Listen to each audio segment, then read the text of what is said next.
I never thought one sentence could change my life forever. But when I told my husband he had no balls, it was like setting fire to a house I hadn't realized was made of matchsticks. Mason and I had been married for 7 years, and on the surface, we looked like the perfect couple. I was the educated one with a degree in marketing, though I worked a low-stress part-time job at a boutique. Mason, on the other hand, had built a successful contracting business from the ground up with nothing but grit and determination. He was strong, composed, and never let anything rattle him. But maybe that was the problem, he never reacted the way I wanted him to. It started small. A joke here, a sarcastic comment there. I'd tease him about not finishing high school, about how I was the one who knew how to spell entrepreneur, while he was the one running a business. At first, it felt harmless, maybe even playful. But the more I did it, the more I craved his reaction. Except, he never gave me one. He'd just smile, shrug it off, or stay silent. And that silence felt like a challenge. So, I escalated. One night, during a dinner party with friends, someone asked Mason about expanding his business. He was talking about hiring more people, investing in new equipment. I was sipping my wine when I blurted out, "Wow, pretty impressive for a guy without a diploma, huh?" The room went quiet for a second, then laughter broke out. Mason just gave me a small smile, but I caught it, the flicker of something in his eyes. Satisfaction. That's what I felt. That flicker meant I had finally cracked the surface. I didn't stop there. The comments kept coming. "Want me to set up that spreadsheet for you? You know, since I actually took business classes." Oh, don't ask Mason about grammar, he barely passed English. I told myself it was all in good fun, that it wasn't hurting anyone. But deep down, I knew better. Then, one night, Mason didn't come home for dinner. He was always home by 6 unless there was a good reason. I texted him. An hour later, he replied, "Working late. Don't wait up." That was it. No explanation, no apology. Just 6 words that felt like a punch to the gut. By the time he finally came home, it was after midnight. I was in bed, scrolling through Instagram, pretending not to care. But when I heard the front door open, my heart pounded. He didn't come upstairs right away. I heard him in the kitchen, opening and closing cabinets with just enough noise to let me know he was there. Finally, I got up, threw on my robe, and went downstairs. Mason was leaning against the counter, eating a sandwich like nothing was wrong. He didn't even look up when I walked in. "Late night?" I asked. "Yep." His tone was flat, unreadable. "Everything okay?" I pressed. "Fine." And that was it. No warmth, no emotion. Just emptiness. Something inside me snapped. "Jesus, Mason, do you even care anymore?" Finally, he looked at me, his expression calm but cold. "Do you?" That threw me off. "Of course I do. But you're acting like. Like what?" he asked, setting his sandwich down. "Like you don't have any balls." The words were out before I could stop them. Silence. Thick, suffocating silence. Mason stared at me for a long moment, his jaw tightening just slightly. Then, without a word, he grabbed his jacket, his keys, and walked out the door. I didn't know it then, but that was the moment everything changed. Mason didn't come home that night. Or the next. The first night, I stayed up waiting for Mason to come back. I told myself he just needed time to cool off, that he'd walk through the door any minute, annoyed but ready to move past it. But as the hours passed and the house remained silent, my stomach twisted into knots. By morning, there was still no sign of him. His phone went straight to voicemail. No texts. No messages. My frustration grew. He was being dramatic, blowing things out of proportion. So I went about my day as if everything was normal, coffee, errands, pretending not to check my phone every 5 minutes. By the second night, the worry started creeping in. I called his office. His assistant, Lisa, hesitated before answering. He stopped by in the morning but left before lunch. Didn't say where he was going. That was when something inside me shifted. A flicker of unease. Mason never just disappeared. He was predictable, reliable. But now, I was realizing, I had taken that for granted. By the third day, I was outright panicking. I drove by his office, his favorite lunch spots, even the gym he used to go to. Nothing. It was as if he had vanished. Then, just as I was about to call the police, my phone dinged. A single message. I'm fine. Don't look for me. That was it.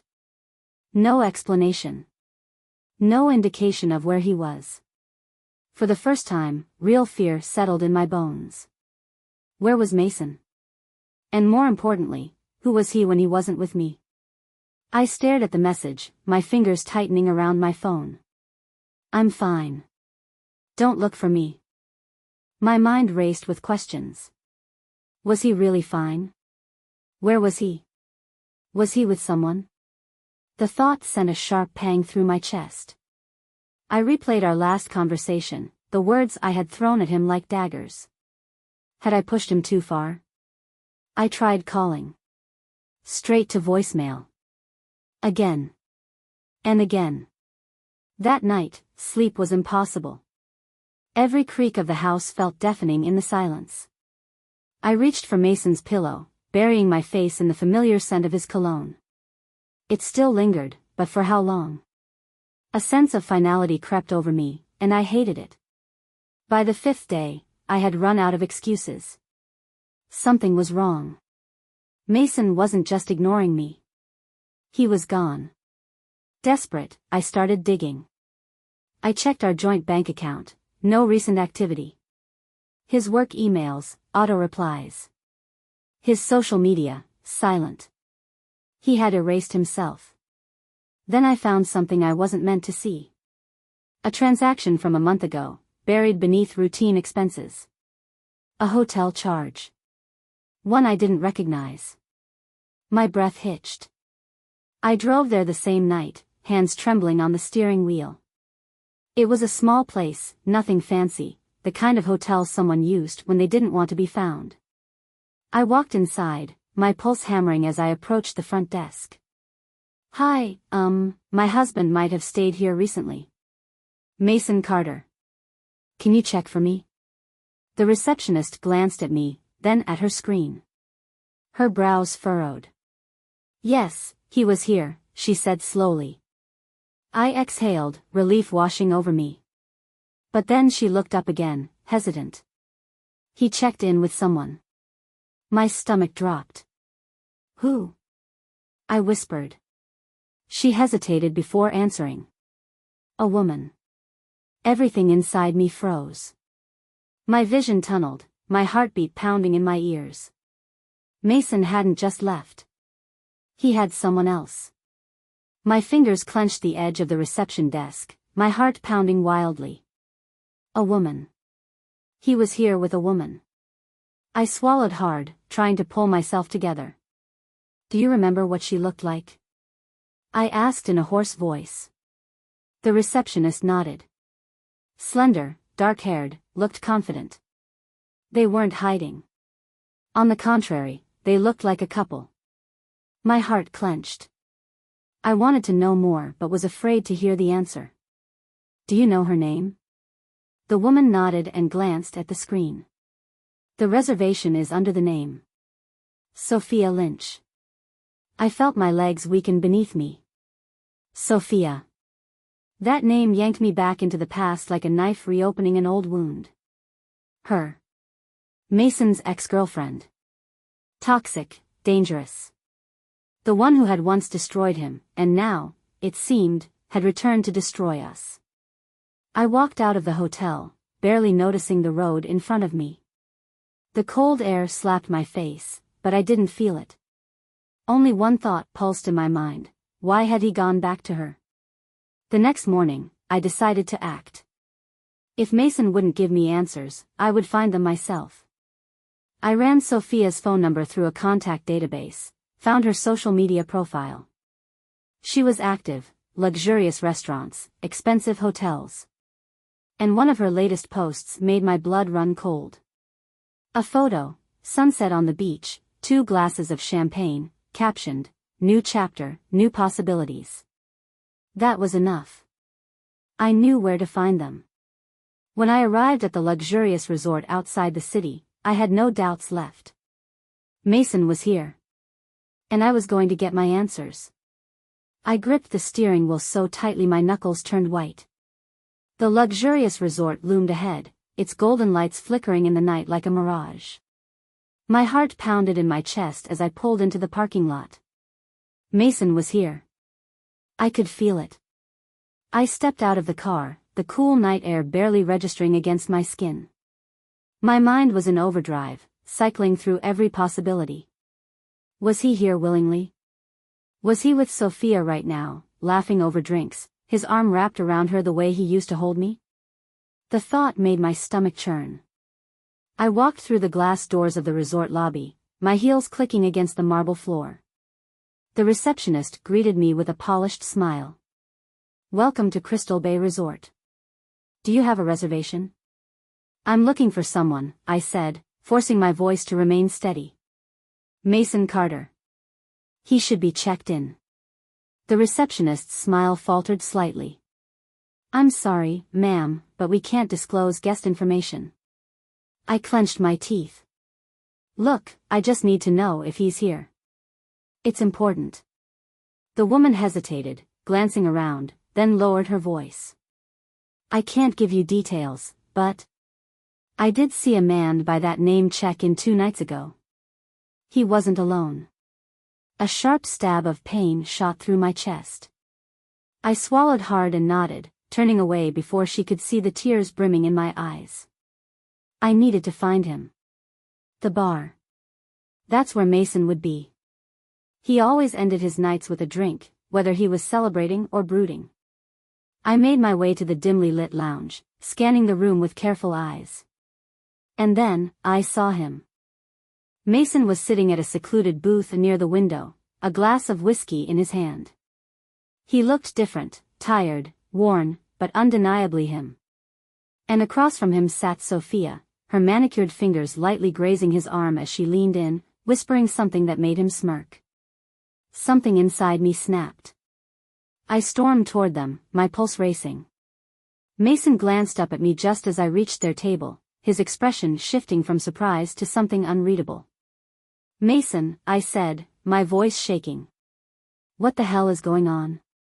Sophia leaned back in her seat, crossing her arms with a smug smile. "Oh, sweetheart, I think you already know." But I wasn't here for her. My eyes locked onto Mason's. "Say something. Tell me why." For the first time since he left, Mason finally looked at me, not past me, not through me. At me. And what I saw in his eyes made my blood run cold. Guilt. Because deep down, I already knew the truth. He didn't just leave. He had chosen to. Mason took a deep breath, swirling the whiskey in his glass as he looked at me. There was something final in his expression, something I hadn't seen before. Not anger. Not resentment. Just exhaustion. "Sit down, Hannah," he said quietly. I hesitated, my pulse racing. The way he said my name sent a chill through me. I sat across from him, my hands gripping the edge of the table as if it could anchor me in place. Sophia smirked, leaning back, but Mason shot her a look that made her roll her eyes and slide out of the booth. "I'll let you two talk," she said in a sing-song voice, disappearing into the crowd. Mason exhaled, setting his glass down. "I wasn't planning on doing this here, but since you found me, I guess there's no point in waiting." My stomach tightened. "Doing what?" "Mason, I..." "Stop," he interrupted, his voice calm but firm. "Just listen for once." I clamped my mouth shut. He leaned forward, elbows on the table, eyes locked onto mine. I love you, Hannah. I probably always will. But I respect myself more. My breath caught in my throat. What are you talking about? I'm tired, he admitted. Tired of feeling like I'm never good enough for you. Tired of the digs, the constant jabs at my education, my intelligence, the way I built my life. I've spent years letting it roll off my back, telling myself it didn't matter because I knew who I was. But it does matter. And I can't keep pretending that it doesn't. Mason, I didn't mean. Yes, you did. His eyes softened. Maybe you didn't think it would break me, but it did. Piece by piece. And I let it happen because I loved you. A lump formed in my throat. But I can't do this anymore. I deserve to be with someone who sees me for who I am, not who I'm not. Tears burned behind my eyes. So what? You're just leaving? For her? He shook his head. This isn't about Sophia. This is about me. About finally choosing myself.